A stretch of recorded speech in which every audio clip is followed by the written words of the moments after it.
Assalamualaikum warahmatullahi wabarakatuh. Salam sejahtera, mejuah men banta kerina. Ola kam lupa dukung terus channel Enda, subscribe ras tonton videona, bujur melala.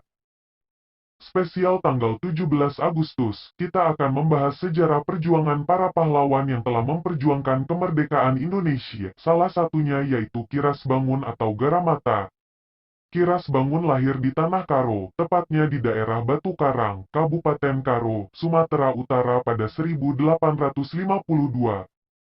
Kiras Bangun dapat menulis dan membaca huruf Latin meskipun tidak pernah disekolahkan di organisasi pendidikan formal.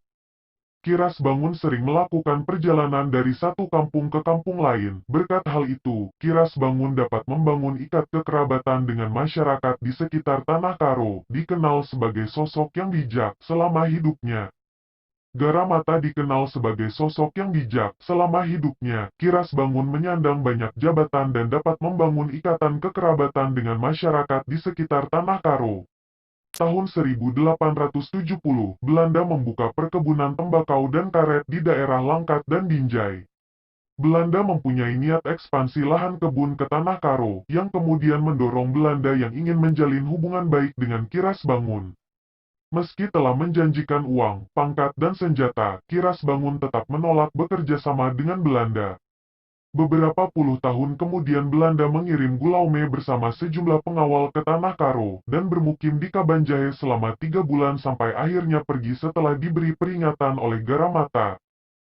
Kiras Bangun sudah mulai tahu rencana Belanda untuk menguasai Karo, maka dari itu beliau mulai menghimpun kekuatan dengan mengadakan pertemuan bersama pemimpin desa lain, yang kemudian terbentuklah pasukan urung yaitu pasukan yang terdiri dari gabungan beberapa desa, maka mulailah dibangun benteng-benteng pertahanan.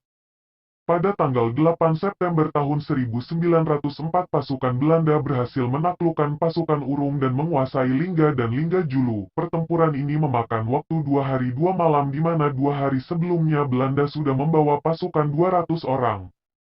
Serangan pasukan Belanda memaksa pasukan Kiras Bangun terdesak dan memerintahkan pasukannya mundur ke Batu Karang.